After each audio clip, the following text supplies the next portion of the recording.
भगवत गीता श्लोक क्लास में आज का श्लोक है चौथे अध्याय का 23वां श्लोक, अध्याय 4, श्लोक नंबर 24।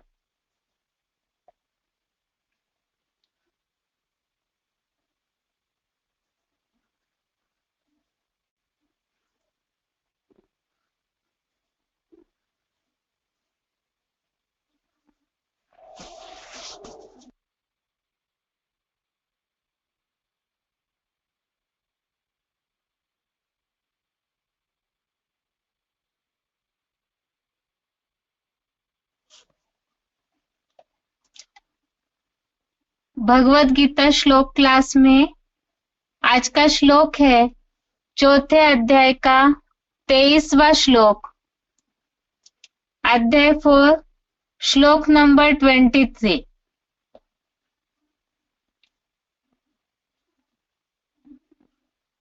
श्लोक है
तेईस नंबर श्लोक है गतसंगस्य मुक्तस्य ज्ञानावस्थितचेतसः यज्ञयाचरत कर्म समग्रं प्रविलीयते। श्लोक दोबारा, गतसंगस्य मुक्तस्य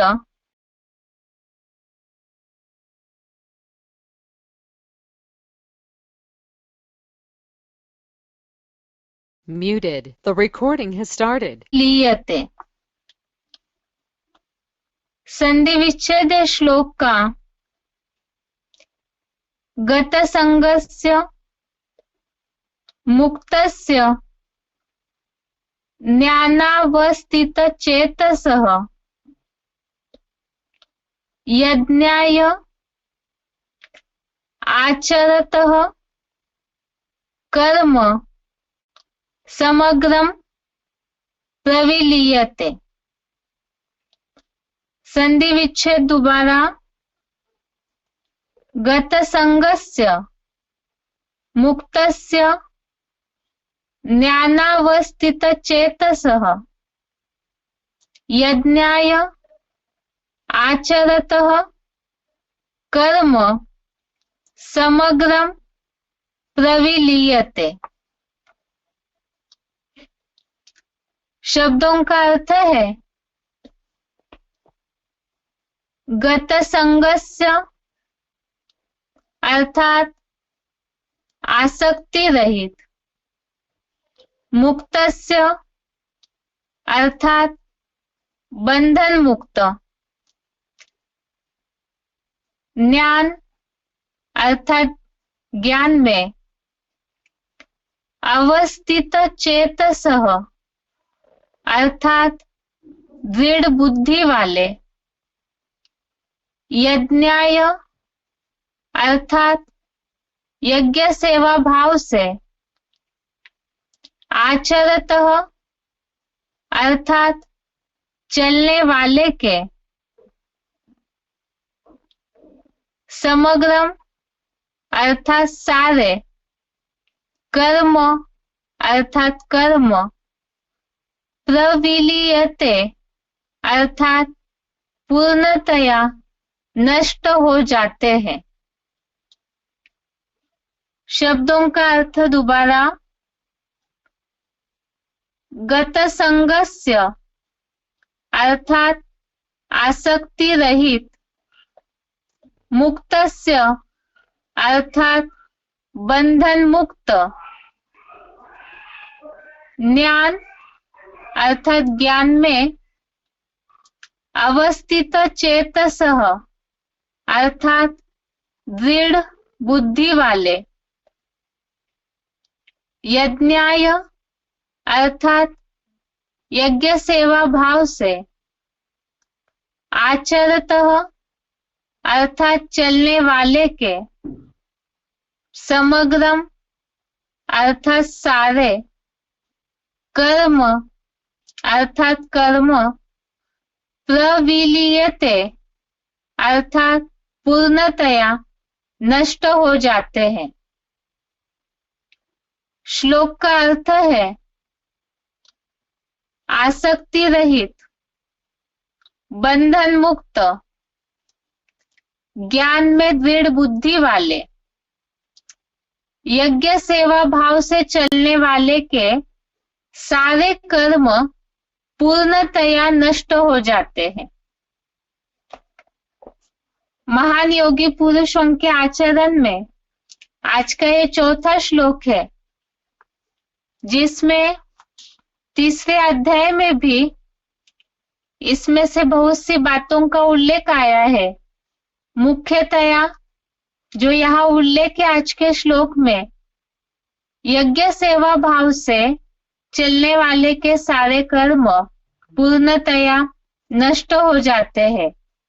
और यज्ञ सेवा भाव में भी, यज्ञ की सेवा करते समय भी और भी खास किन बातों का ध्यान रखना चाहिए, तो उसमें एक तो है आसक्ति रहित, बंधन मुक्त और ज्ञान में दृढ़ बुद्धि वाले। लेकिन इन बातों को और अच्छी तरह समझने के लिए श्लोक का क्लैरिफिकेशन वाला अर्थ भी देखते हैं।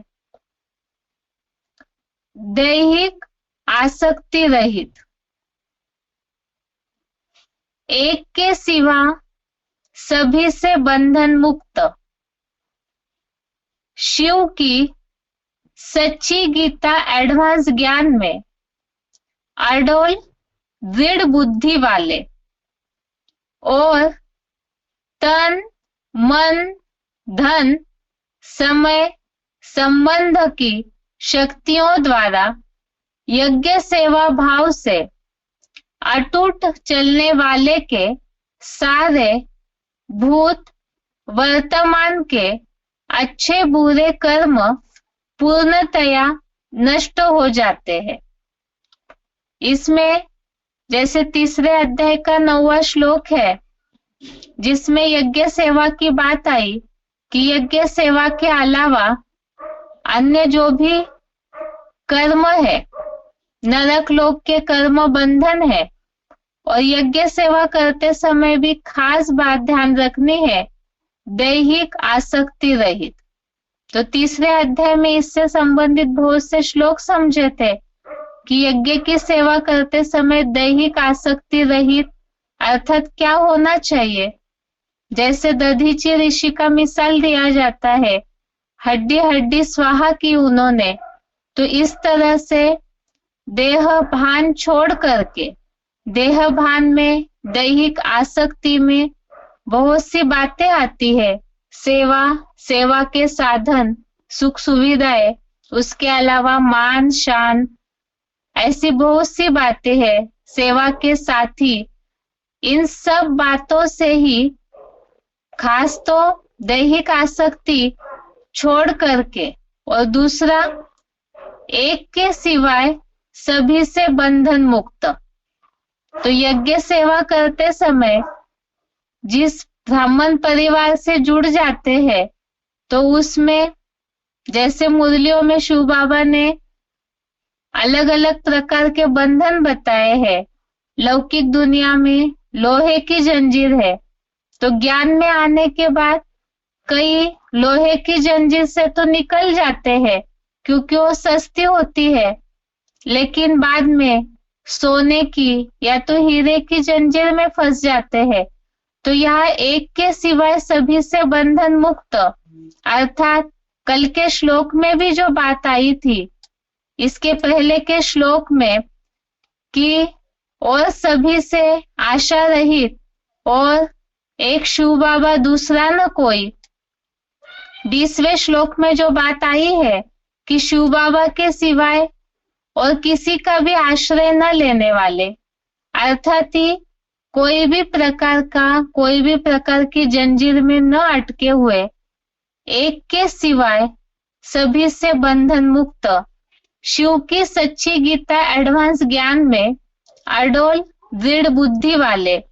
तो दृढ़ बुद्धि वाले, अडोल रहने वाले, अर्थात ज्ञान के ऊपर पूरा निश्चय, और तन मन धन समय संबंध की शक्तियों द्वारा यज्ञ सेवा भाव से अटूट चलने वाले के। इसमें सारी ही बातें आई। यज्ञ सेवा के लिए मुरलियों में तो शिव बाबा बहुत बार इन सब बातों का उल्लेख करते हैं कि तन की सेवा कैसे करनी है, समय संबंध की सेवा कैसे करनी है। तन भी पूरा ईश्वरीय सेवा में लगा हुआ होना चाहिए। अगर तन ईश्वरीय सेवा में लगा हुआ है तो मन भी ऑटोमेटिकली, जहां हमारा तन होगा, जहां धन होगा, वहां मन भी लग जाता है। तो मन से भी सेवा, तन धन से भी सेवा, जो समय मिला हुआ है, जैसे इसके लिए यज्ञ सेवा के लिए शिव बाबा ने समय भी बता दिया कि जो समर्पित हैं उनके लिए 16 घंटे, और जो घर गृहस्थ में चलने वाले हैं उनके लिए पेट का धंधा 8 घंटे करते हैं। तो ईश्वरीय सेवा भी 8 घंटे करनी चाहिए। और संबंध की शक्ति भी, अर्थात जो भी संबंध संपर्क में आते हैं तो उन सबको शिव बाबा का परिचय देना, उनको भी यज्ञ सेवा में लगाना। तो इस तरह से तन मन धन समय संबंध की शक्तियों द्वारा यज्ञ सेवा भाव से अटूट चलने वाले के, यहाँ अटूट चलने वाले के ये बात बोली है इसलिए क्योंकि यज्ञ सेवा तो करते हैं लेकिन अवस्था ऊपर नीचे होती है। कई बार ब्राह्मणों के व्यवहार से, कई बार अपने ही जो पूर्व जन्मों की रील घूमती है उसके कारण भी, तो कई सेवा करते हैं, कई बीच में छोड़ देते हैं, या कि तो सही ढंग से नहीं करते हैं। तो इसमें बहुत वैरायटी बातें हो जाती है। इस हिसाब से यहाँ बताया कि यज्ञ सेवा भाव से अटूट चलने वाले के सारे भूत वर्तमान के अच्छे बुरे कर्म पूर्णतया नष्ट हो जाते हैं। श्लोक में एक तो सबसे पहले किन गुणों को धारण करना चाहिए, यहाँ तो योगी महात्माओं के आचरण की, उनके गुणों की बातें श्लोक में बताई जा रही है। उसके साथ साथ इन गुणों को धारण करने वाले जो है उनका रिजल्ट क्या होगा वो हर श्लोक के अंत में बताया है। जैसे कि अभी तक जो 2-3 श्लोक देखे उसमें इन बातों का उल्लेख आया है। एक तो जैसे शिव बाबा के सिवाय किसी के आश्रयहीन है, कर्म फल की आसक्ति त्यागने वाले हैं, और कर्म करते हुए भी कुछ भी नहीं करता, अकर्ता है। ऐसे ही जो सफलता असफलता में समान रहते हैं तो वो कोई भी प्रकार के कर्म बंधन में नहीं पड़ते। आज के श्लोक में बताया भूत वर्तमान के अच्छे बुरे कर्म पूर्णतया नष्ट हो जाते हैं। तो यहाँ पर विशेषकर पाप कर्म नष्ट होने की बात है। इस श्लोक को अच्छी तरह से समझने के लिए रेफरेंस श्लोक भी देखते हैं। सबसे पहले है 18वें अध्याय का 48वां श्लोक, अध्याय 18 श्लोक नंबर 48। इसमें विशेषकर ये बात बताई हुई है, सहजम कर्म कौन्तेय सोदोषम सदोषम अपि न त्यजेत सर्वारंभा ही दोषेन धूमेन अग्नि इव आवृता। में यहाँ बताया है धुएं से अग्नि की तरह नारकीय संसार के सभी कर्म दोष से ढके हुए हैं। तो इस श्लोक में इस बात को आगे रेफरेंस में जो दिया हुआ है, तीसरे अध्याय का 9वां श्लोक, यज्ञ कर्म के अलावा अन्य जो नरक लोक के कर्म है वो बंधन है। और मुरली पॉइंट भी दिया हुआ है कि सब धंधों में है नुकसान, बिगर अविनाशी ज्ञान रत्नों के धंधों के। मुरली तारीख 2/12/68, मुरली डेट 2 दिसंबर 1968। इसमें इस बात का उल्लेख है कि खास करके यज्ञ सेवा के अलावा बाकी जो कर्म है वो नरक लोक के कर्म बंधन है। दूसरा, तीसरे अध्याय का 9वां श्लोक, अध्याय 3 श्लोक नंबर 9। इसमें आज के श्लोक में बात आई है यज्ञ सेवा भाव से चलने वाले के सारे कर्म पूर्णतया नष्ट हो जाते हैं। और तीसरे अध्याय के 9वें श्लोक में इस बात को बताया है यज्ञ सेवा के सिवाय दूसरे किसी कर्म से यह नरक लोक कर्म बंधन है। आज के श्लोक में बात आई है दैहिक आसक्ति रहित गत संगस्य। और यहाँ पर तीसरे अध्याय के 9वें श्लोक में बात आई है मुक्त संग समाचार, अर्थात दैहिक आसक्ति छोड़ उस अविनाशी रुद्र ज्ञान यज्ञ अर्थ कर्म कर। और ऐसे जो कर्म करते हैं, यज्ञ सेवा का ही कर्म करते हैं, तो उसका रिजल्ट 18वें अध्याय का 49वां श्लोक, अध्याय 18 श्लोक नंबर 49। इसमें इस बात को बताया है आसक्ति रहित बुद्धि वाला व्यक्ति कामनाहीन समुचित त्याग से परम श्रेष्ठ कर्म रहित सिद्धि को प्राप्त करता है। आज के श्लोक में यज्ञ सेवा से जो चलने वाले हैं उनके कर्म पूर्णतया नष्ट हो जाते हैं। और रेफरेंस में जो श्लोक दिए हुए हैं, इसमें एक बात 18वें अध्याय का 48वें श्लोक में ये बात बताई है, जो चौथे अध्याय का 19वें श्लोक में उल्लेख है यस्य सर्वे समारंभा काम संकल्प वर्जिता। लौकिक दुनिया के जो भी कर्म है, इस दुनिया के सारे ही कर्म जितने भी धंधे हैं, उसका कारण ही है काम विकार।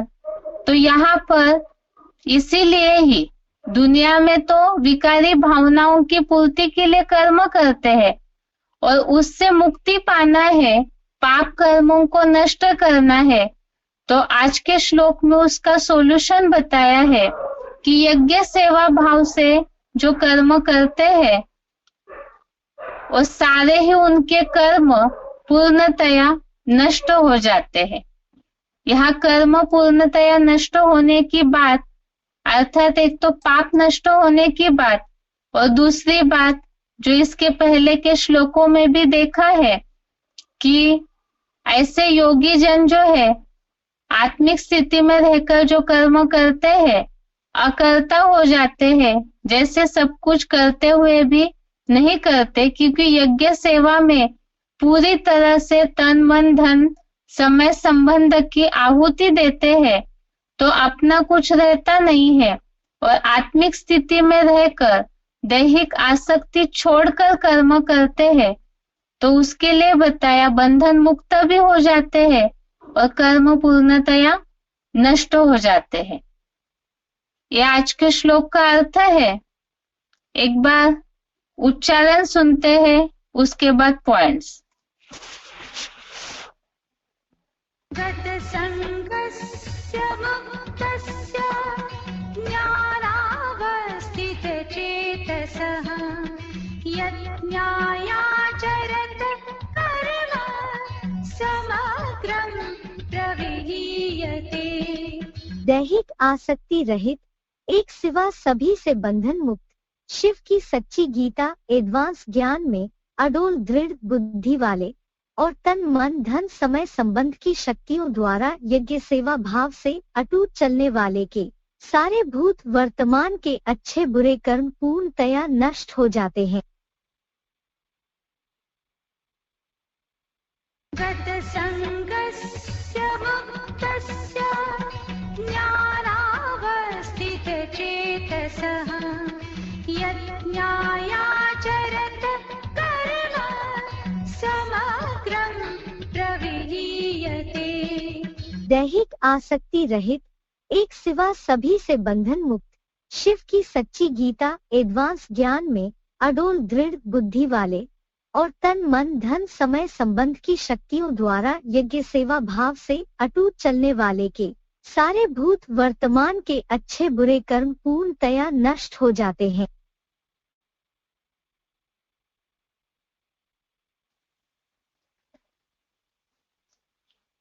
वीसीडी का पॉइंट है वीसीडी नंबर 2696, वीसीडी नंबर 2696। साधनों के आधार पर खुशी न हो और दैहिक आसक्ति छोड़। दैहिक आसक्ति में साधन भी आते हैं, इसलिए उसके आधार पर खुशी न हो।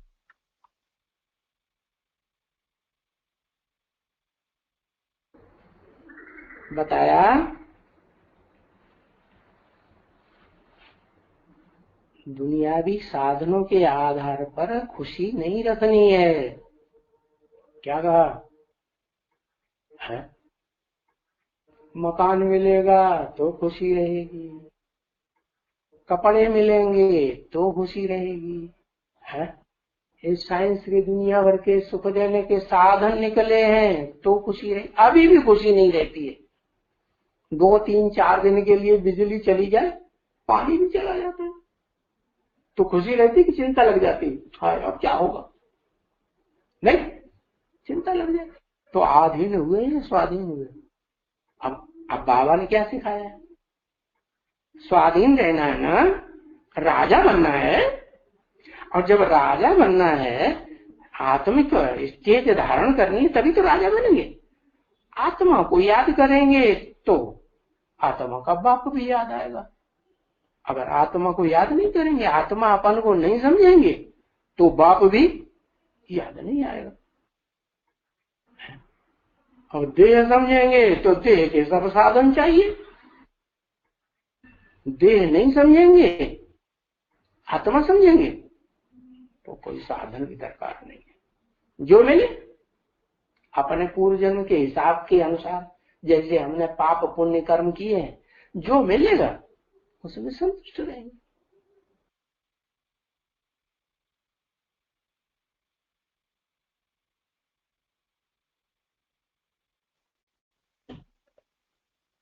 वार्तालाप नंबर 1673, डिस्कशन नंबर 1673, यज्ञ सेवा भाव। जो एडवांस में जो लास्ट में आते हैं, तो लास्ट तो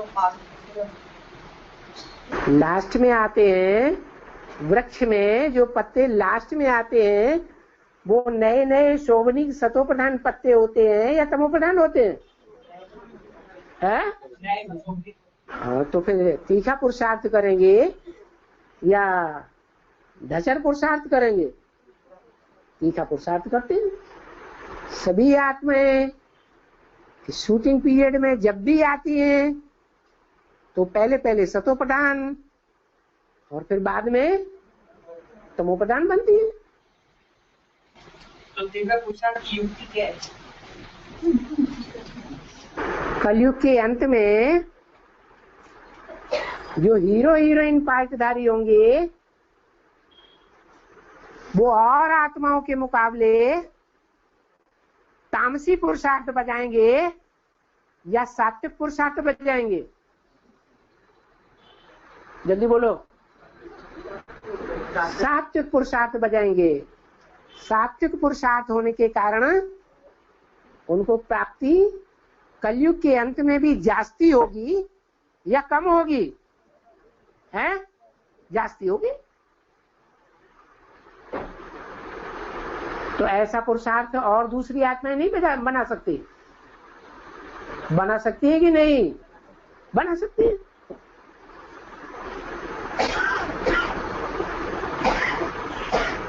क्या कलयुग के अंत में बहुत सी आत्माएं ऐसे नहीं देखने में आती हैं जिनके परिवार में, जिनके घर में कोई भी झगड़ा नहीं होता है, सब एक के कंट्रोल में चलते हैं, एक धर्म, एक राज्य, एक मत? देखने में नहीं आती क्या? आती है या नहीं? तो ऐसे ऐसे 60-60, 70-70 के परिवार वो सूर्यवंशी आत्माएं हैं या इस्लाम वंशी आत्माएं हैं, बौद्ध धर्म वंशी आत्माएं हैं? जरूर आदि सनातन देवी देवता धर्म का फॉलो करने वाली आत्माएं।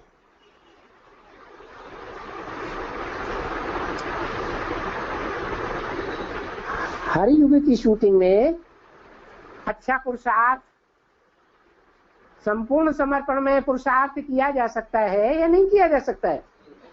हैं? अष्टदेव हैं जो शिव की अष्टमूर्तियां कही जाती हैं।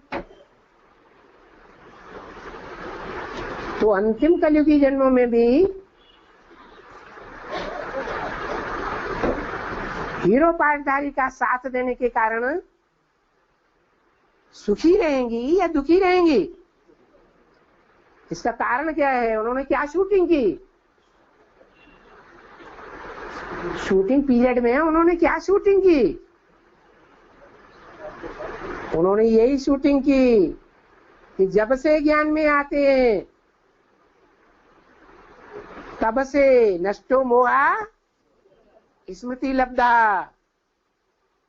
देह के संबंधी नहीं।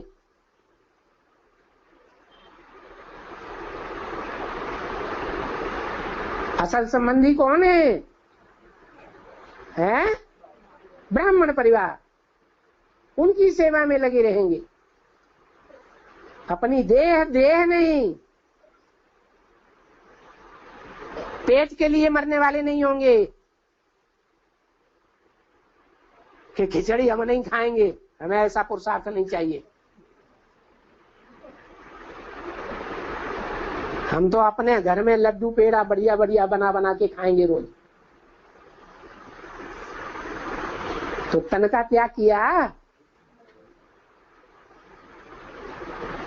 मन के संकल्पों का भी त्याग। स्वार्थ के लिए संकल्प न चलें, ईश्वरीय यज्ञ के लिए संकल्प चलें कि यज्ञ का कल्याण कैसे हो।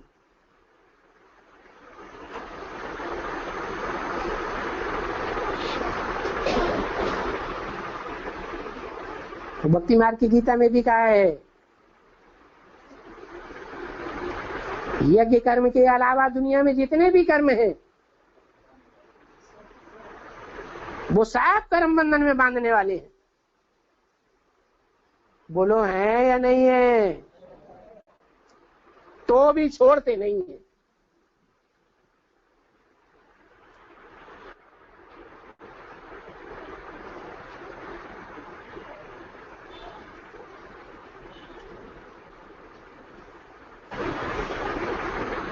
फिर कंप्लेंट करते हैं कि हम पुराने हैं, हमको सतो प्रधान स्टेज क्यों नहीं बनती।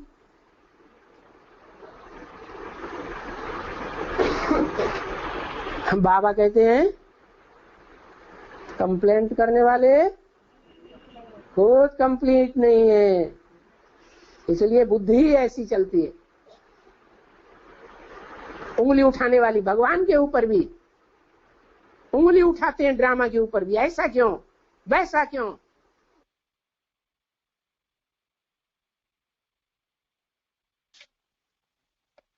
आगे का VCD नंबर है 2270, VCD नंबर 2270, यज्ञ सेवा भाव।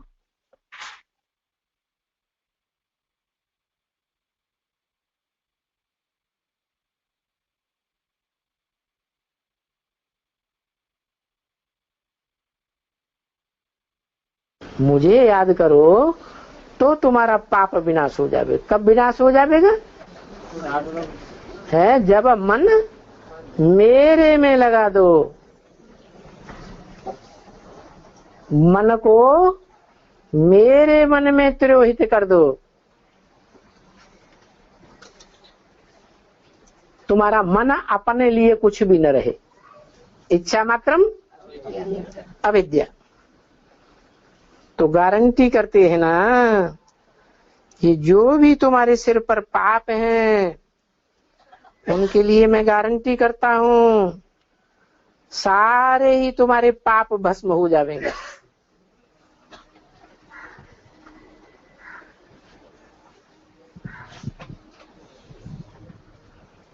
क्यों?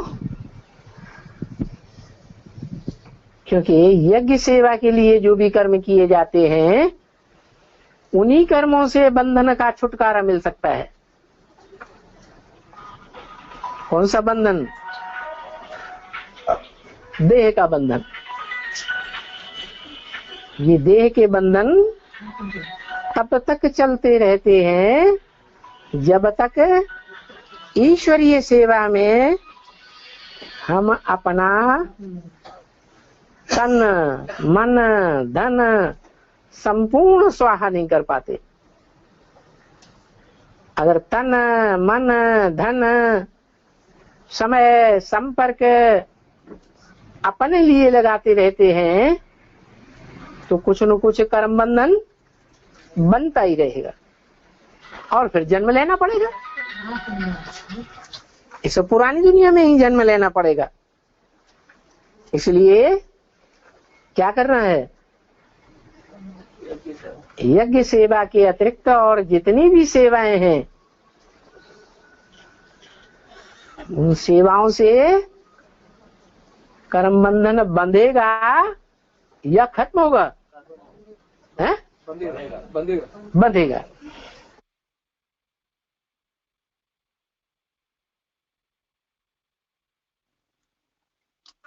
अभी के 2 पॉइंट में जैसे बताया, विशेषकर अष्टदेवों को सैंपल के रूप में शिव बाबा ने बताया कि यज्ञ सेवा में पूरी तरह से तन मन धन की ताकत लगा के रखते हैं, दैहिक आसक्ति भी छोड़ देते हैं। अर्थात जो श्लोक में आज की बात आई है बंधन मुक्त, उसी के लिए पॉइंट में बताया नष्टो मोहा, सारी तरफ से नष्टो मोहा जो होते हैं तो जन्म जन्मांतर भी खुश रहते हैं। आज के श्लोक में इसका उल्लेख है कि कर्म पूर्णतया नष्ट हो जाते हैं, पाप मुक्त हो जाते हैं, दुखों से मुक्त हो जाते हैं, तो जन्म जन्मांतर सुखी भी रहेंगे। तो यहाँ यज्ञ सेवा में जितना लगे रहेंगे तो उसी आधार से प्राप्ति की बात आई। आगे का पॉइंट है VCD नंबर 360, VCD नंबर 307, सभी से बंधन मुक्त। यह बंधन अर्थात ही सोने की लोहे की जंजीर की बात है कि जंजीर में जकड़े हुए हैं, तो उससे कैसे निकलते हैं और उन्हें क्या कहा जाता है, यही इस पॉइंट में बताया है। हमको तो बाबा बच्चा बनाने के लिए आया है। बच्चा बना जो इसी जन्म में नर से नारायण जैसा और नारी से लक्ष्मी जैसी निरोगी कंचन काया वाला बने, जिसके जीवन में कोई दूसरा रिलेशन बुद्धि में न रहे। क्या? सब संबंध, सब खलास। किसके साथ? अब एक के साथ सारे संबंध। मेरा तो एक शिव बाबा, दूसरा नहीं।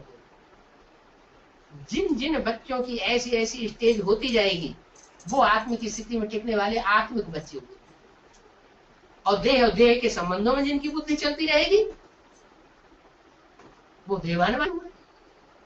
अंत तक भी अगर देवान की स्टेज में रहे, देह के संबंधों में बुद्धि लड़ाते रहे, या सोने की जंजीरों में फंसे रहे, क्या लौकिक दुनिया में है लोहे की जंजीरें। लौकिक दुनिया के जो संबंध है बुद्धि में बैठे हुए हैं, उनसे बुद्धियों को नहीं टूटा तो हम कौन सी जंजीरों में बंधे हुए हैं? लोहे की जंजीरों में बंधे। और फिर ज्ञान में आने के बाद हाँ, हम सोने की दुनिया में जा रहे हैं। तो जिस नई दुनिया में जा रहे हैं, सोने की दुनिया में, सोने चांदी की दुनिया में जा रहे हैं, सत्य त्रेता में, तो जिस दुनिया में जा रहे हैं उस दुनिया के संबंध अगर बुद्धि में रहते हैं तो और ही ज्यादा मुसीबत हो जाएगी। क्योंकि लोहे की जंजीर तो वैल्यूलेस है, उसकी कीमत कम होती है, इसलिए उसको तोड़ देना कोई बड़ी बात नहीं। लेकिन सोने की जंजीर को तोड़ना थोड़ा आता है, अरे कैसे तोड़ दें, मेहनत। हाँ, इतनी मेहनत करके हमने ये संबंध जोड़ा है, तो टूटती नहीं जल्दी, वो और ज्यादा कड़क हो जाती है। तो बाप कहते हैं ये संबंधों की दुनिया जो है वो नष्ट कर देती है। ये संबंधों की दुनिया जिनकी नष्ट होती है, वो पहले फरिश्ते कहे जाते हैं, फिर फरिश्ताई स्टेज भी जब क्रॉस कर देते हैं तो वो देवता बनते हैं।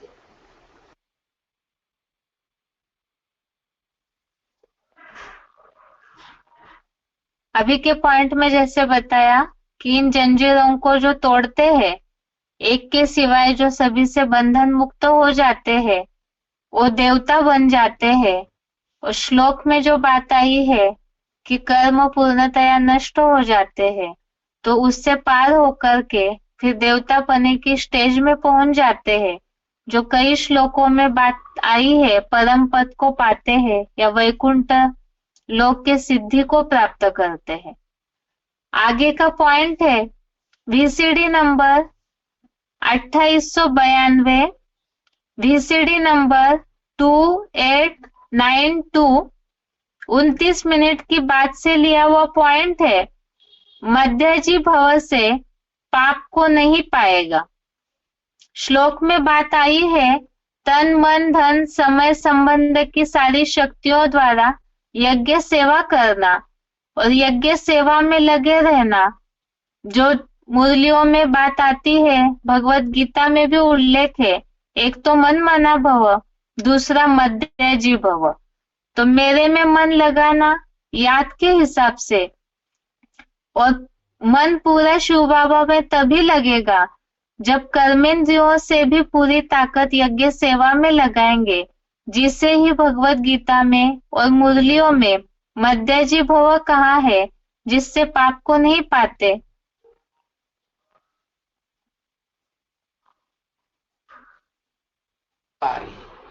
लेकिन बताया कि मन मना भव का मतलब ये है कि मेरे मन में क्या है, माम एकम याद करो। दूसरी बात ये भी तो है, मध्याजी भव, मेरे लिए ही कर्म करो। चाहे ज्ञान इंद्रियों के कर्म हो, चाहे कर्म इंद्रियों के कर्म हो, किसके लिए करो? अरे दूसरे के लिए नहीं कि लो आओ हमारी इंद्रियों से तुम सुख भोग लो। क्या कहा? हाँ, मन मना भव मध्याजी। अरे मध्याजी भव माने मेरे लिए यजन कर, मेरे लिए यज्ञ सेवा कर, यानी मुझे याद करो। है? तो तुम्हारा ये जो भी विकर्म है, पाप कर्म है जन्म जन्मांतर का, वो सभी विनाश हो जाएगा। तो मुझे याद करो, मुझे याद करो।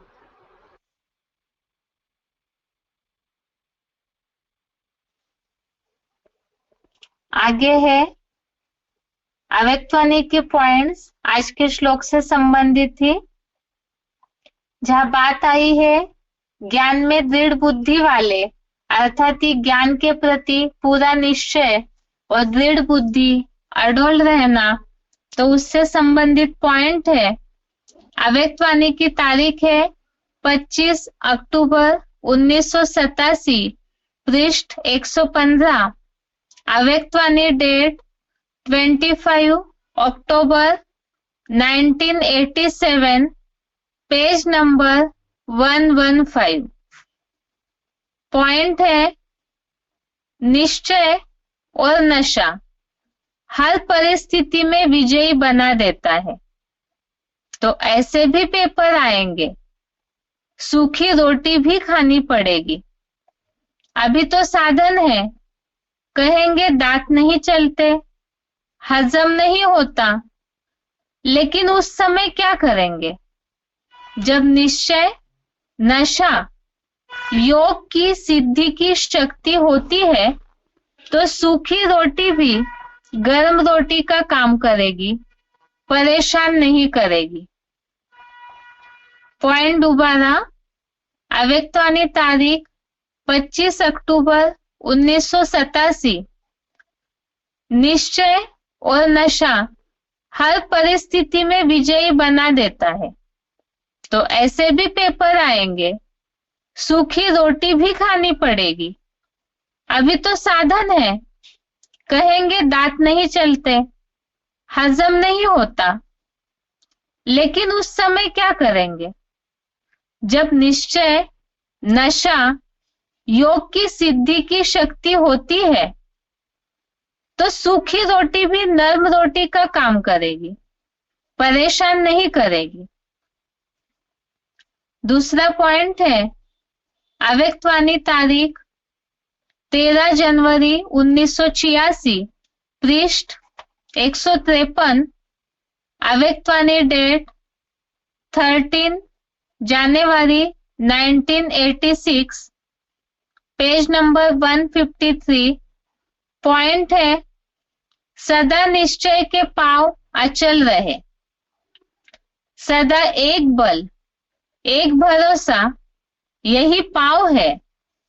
निश्चय कहो, भरोसा कहो, एक ही होता है।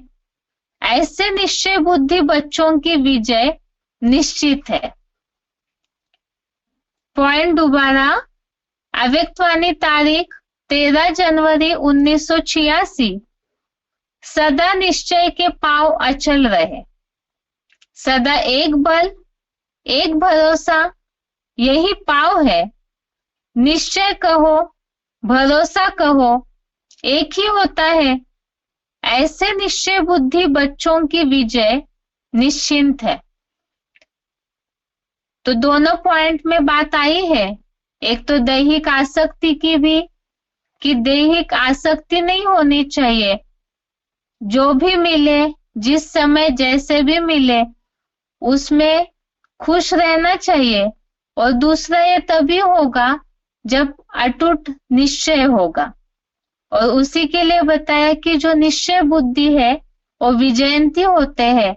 श्लोक में तो बात आई है कर्म पूर्णतया नष्ट हो जाते हैं, जैसे सिलेक्टेड पॉइंट में बात आई। ऐसे फरिश्ता बन करके देवता बन जाते हैं जिनका इस दुनिया से कोई रिश्ता नहीं रहता। तो इस दुनिया में देह, देह के पदार्थ, इन सबसे रिश्ता, देह के संबंध, सबसे रिश्ता टूटना, अर्थात ही निश्चय बुद्धि विजयंती की स्टेज। आगे का पॉइंट है अव्यक्तवाणी तारीख 1 फरवरी 1980, अव्यक्तवाणी डेट 1 फरवरी 1980। सेवा का लगाव भी सोने की जंजीर है, यह भी बंधन हद से बेहद में ले आता है। इसलिए सदा सेवा में न्यारे और बाप के प्यारे बनकर चलो। ऐसी स्थिति में रहने वाले सदा सफलता मूर्त बनकर रहेंगे। सफलता का सहज साधन है न्यारा और प्यारा बनना। पॉइंट दोबारा, सेवा का लगाव भी सोने की जंजीर है। यह बंधन हद से बेहद में ले आता है। इसलिए सदा सेवा में न्यारे और बाप के प्यारे बनकर चलो। ऐसी स्थिति में रहने वाले सदा सफलता मूर्त बनकर रहेंगे। सफलता का सहज साधन है न्यारा और प्यारा बनना।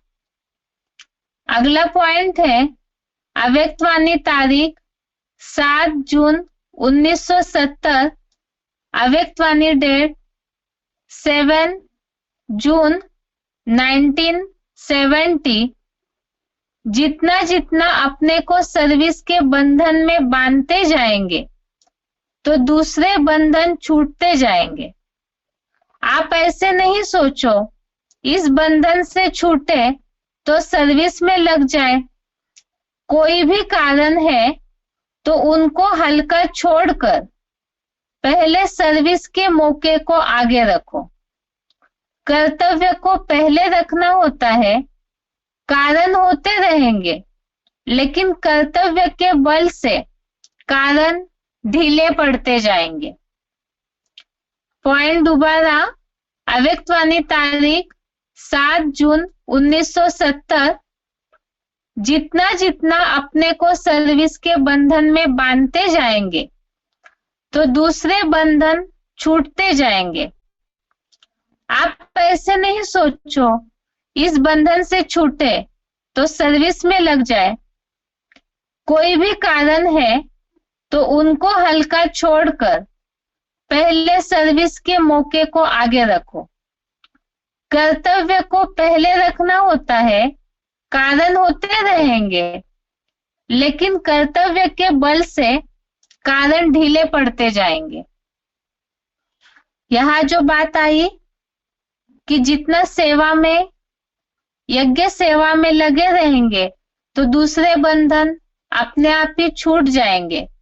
यज्ञ सेवा भाव से, आज के श्लोक में जो उल्लेख है, यज्ञ सेवा भाव से चलने वाले के सारे कर्म पूर्णतया नष्ट हो जाते हैं।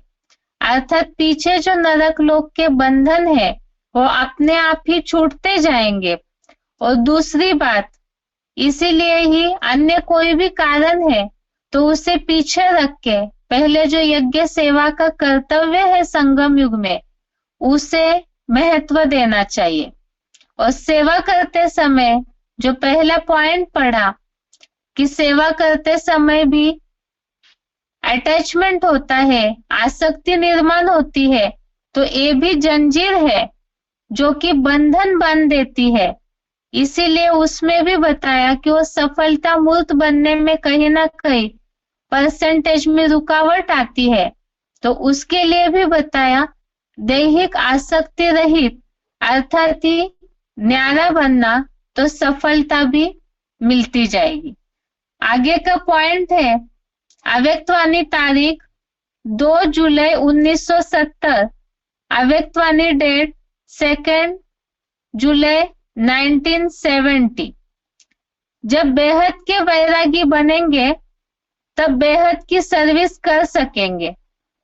कहाँ भी लगाव न हो, अपने आप से भी लगाव न लगाना है तो औरों की तो बात ही छोड़ो। पॉइंट दोबारा, अव्यक्तवाणी तारीख 2 जुलाई 1970। जब बेहद के वैरागी बनेंगे तब बेहद की सर्विस कर सकेंगे। कहाँ भी लगाव न हो, अपने आप से भी लगाव न लगाना है तो औरों की तो बात ही छोड़ो। ये आज के श्लोक से संबंधित पॉइंट्स और सिलेक्टेड पॉइंट हो गए। अभी आगे बेसिक कोर्स। बेसिक कोर्स में बात चल रही थी भगवान के परिचय की, कि भगवान आकर के स्वयं अपना परिचय देते हैं। क्योंकि दुनिया में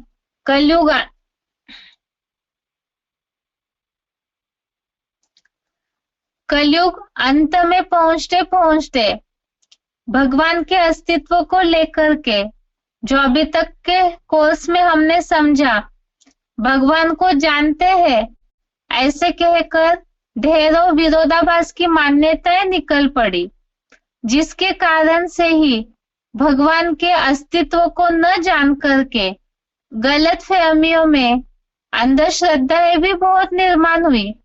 इसीलिए भगवान स्वयं ही आकर के अपना परिचय देते हैं, क्योंकि भगवान सर्वशक्तिवान अथॉरिटी है। उनके बिना उनका यथार्थ परिचय और कोई भी नहीं दे सकते हैं।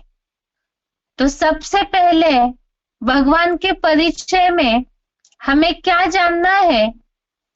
तो सबसे पहले है भगवान का नाम और रूप। तो आज के टॉपिक में देखते हैं कि भगवान का कोई रूप होता है क्या। सबसे पहली बात, कुछ ऐसे प्रश्न निर्माण होते हैं जो कई दुनिया में जिनके भी मन में भगवान है ये बात तो मानते हैं, लेकिन भगवान के अस्तित्व के बारे में सबसे पहला प्रश्न है कि क्या भगवान का कोई रूप होता है या वो नाम रूप से न्यारा है।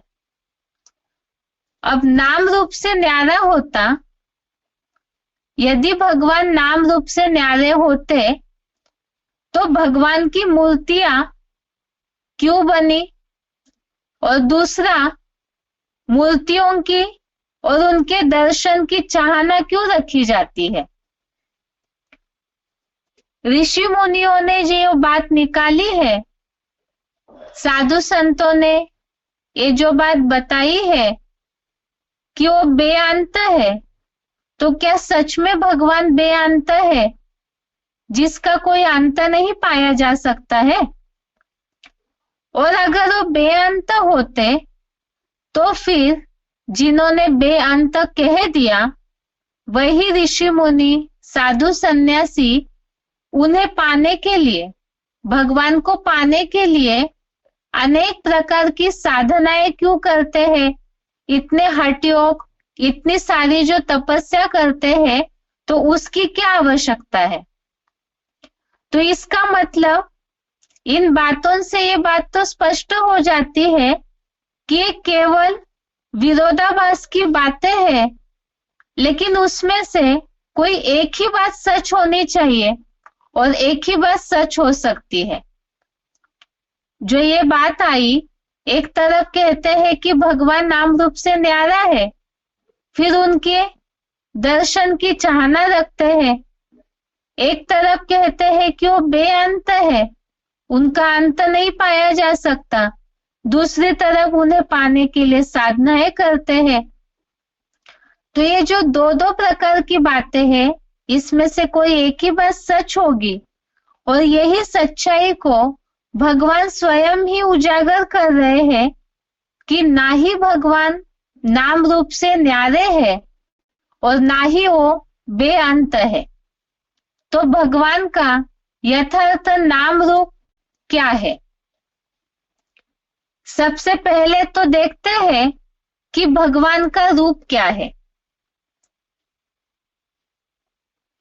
कोई भी किसी भी धर्म का हो, परंतु हम सब आत्माएं हैं, तो हम आत्माओं का पिता भी एक ही है।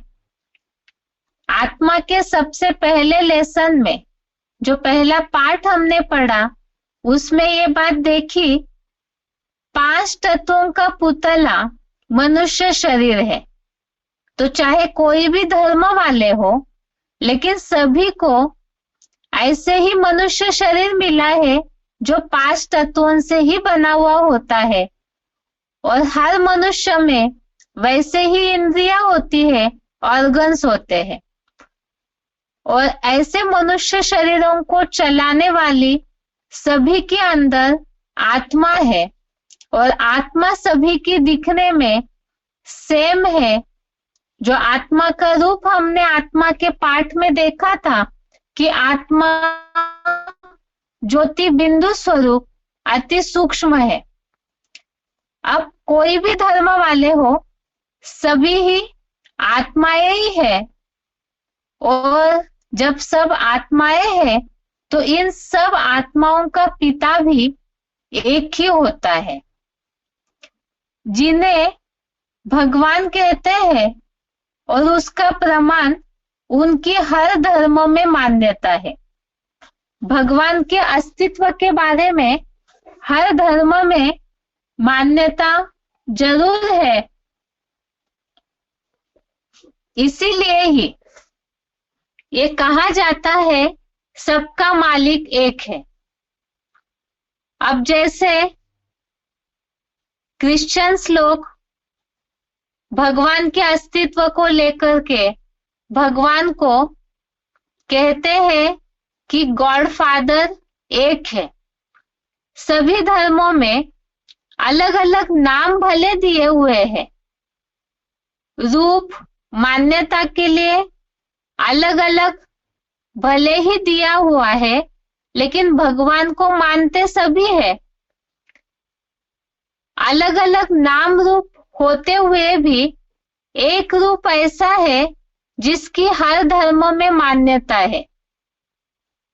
अब जैसे भगवान के नाम के लिए ही हिंदू लोग ईश्वर कहते हैं, भगवान कहते हैं, मुस्लिम लोग अल्लाह कहते हैं, क्रिश्चियंस लोग गॉड कहते हैं।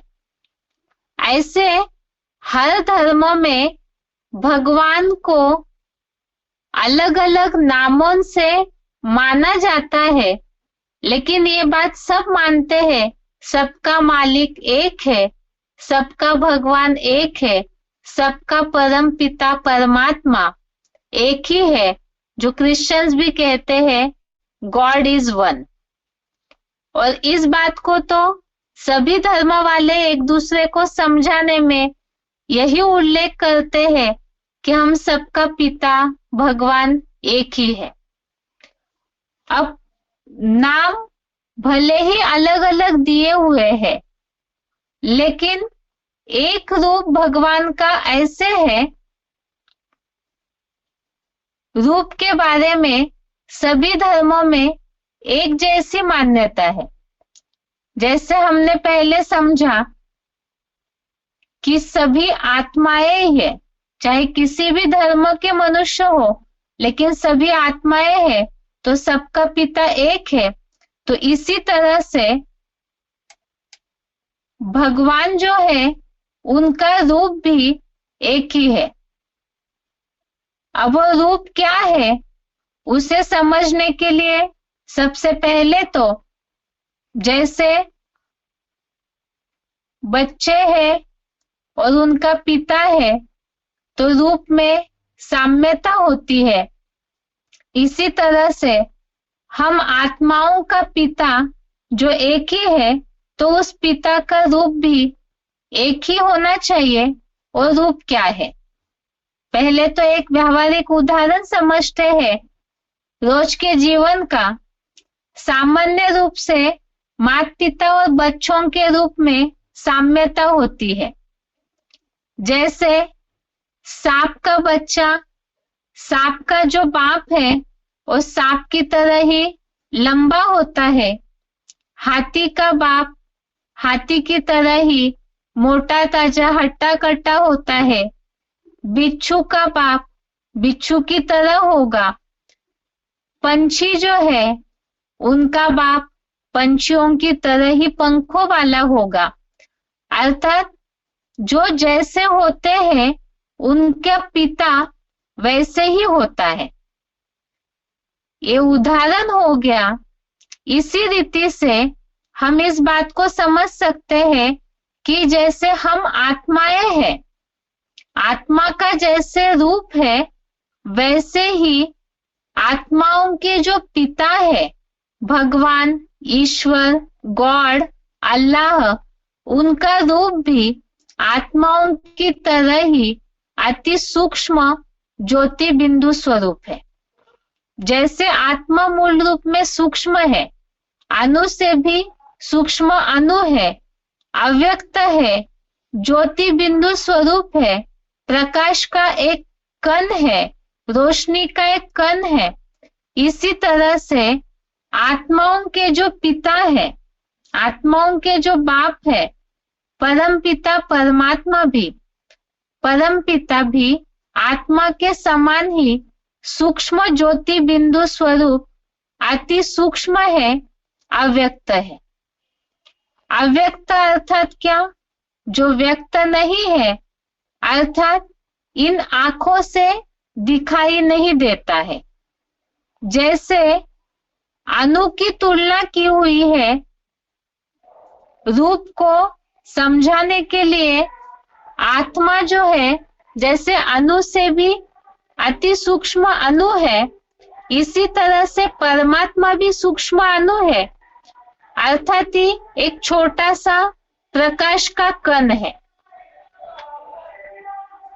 और यहाँ पर जैसे कई लोग ये समझते हैं कि आत्माएं जो है वो तो मनुष्य है, जन्म मरण के चक्र में आने वाली है, लेकिन परमात्मा जिनकी महिमा अखूट है, सर्वशक्तिवान है, सुप्रीम अथॉरिटी है, तो इसका मतलब वो आत्माओं की तुलना में कुछ बड़े आकार वाले होंगे, क्योंकि वो बड़े हैं सभी से, तो कोई बड़ा आकार होगा, कुछ अलग होगा, ऐसे समझते हैं।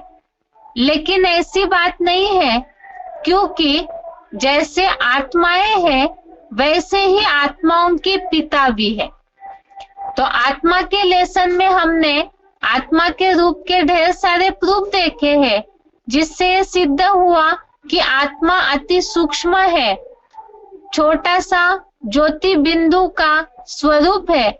इसी तरह से परम पिता परमात्मा जो सभी के पिता है, तो वो आकार में कोई बड़े होने की बात नहीं है, अर्थात उनका कोई स्थूल आकार ही नहीं है, क्योंकि वो अव्यक्त है।